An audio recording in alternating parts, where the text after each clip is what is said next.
বিশ্ব সাহিত্যের ইতিহাসে যে যুগের কথা সবার আগে উঠে আসে সেটা হচ্ছে রোমান্টিক যুগ বা রোমান্টিক এজ। এবং উইলিয়াম ওয়ার্ডসওয়ার্থ এই রোমান্টিক যুগের একজন পুরোধা কবি। বস্তুত উইলিয়াম ওয়ার্ডসওয়ার্থ এবং স্যামুয়েল টেলর কোলরিজ এই দুজনের হাত দিয়েই প্রকৃত অর্থে রোমান্টিক এজ বা রোমান্টিক যুগের সূচনা হয়েছিল।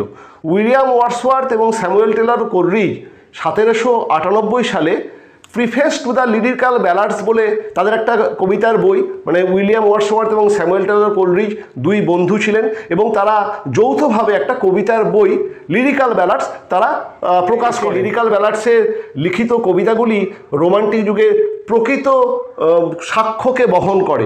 এবং এই লিরিক্যাল ব্যালাডসের আগে প্রিফেস মানে হচ্ছে মুখবন্ধ, সেখানে 1798 এবং কোলরিজ তারা কিছু বক্তব্য তাদের তুলে ধরেন যে কেন তারা এই ধরনের কবিতা লিখছেন, এই কবিতাতে কি আছে, এই কবিতাগুলো কারা পড়বে, কিভাবে পড়বে, এই কবিতাগুলো কাদের জন্য লেখা হচ্ছে, এই সমস্ত বিভিন্ন তথ্য নিয়ে তারা একটা প্রিফেস বা মুখবন্ধ রচনা করেন।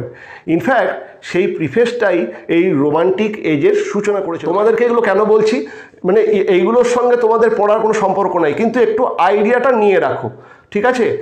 যদিও তোমাদের মাল্টিপল টাইপ কোশ্চেন আসবে, কিন্তু তার মধ্যেও অনেক কিছু প্রশ্ন এই ধরনের মানে এই বিষয়বস্তুর উপরেও সেট হতে পারে।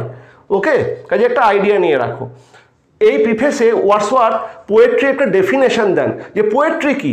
Poetry is the spontaneous overflow of powerful feelings, emotions recollected in tranquillity. ওয়ার্ডসওয়ার্থের মতে poetry is the spontaneous overflow of powerful feelings, আমাদের স্বতঃস্ফূর্ত আবেগের বহিঃপ্রকাশ। এবং সেই স্বতঃস্ফূর্ত আবেগ বা spontaneous overflow of powerful feelings, আমাদের মনের মধ্যে যে আবেগের জন্ম হয় তার স্বতঃস্ফূর্ত বহিঃপ্রকাশের নামই হচ্ছে কবিতা। এবং সেই বহিঃপ্রকাশটা কেমন হবে? ইমোশনস রিকালেক্টেড ইন ট্র্যাঙ্কুইলিটি, কোনো জিনিস দেখার সঙ্গে সঙ্গেই আমরা সেটার বহিঃপ্রকাশ করব না, আমরা সেই জিনিসটা আমরা আত্মস্থ করব, আমরা ভেতরে গ্রহণ করব এবং আমাদের ভেতরে সেই ইমোশনটা প্রবেশ করার পরে সেটা আমাদের আরও অন্যান্য ইমোশনের সঙ্গে জারিত হবে, মিক্সড হবে এবং তারপরে কোনো একটা শান্ত সমাহিত মুহূর্তে সেটা কবিতা হিসেবে আত্মপ্রকাশ করবে। এটা কেন বললাম? তার কারণ আমরা যে কবিতাটা পড়তে যাচ্ছি এই কবিতাটাও সেই কবির একটা শান্ত সমাহিত ইমোশনের বহিঃপ্রকাশ।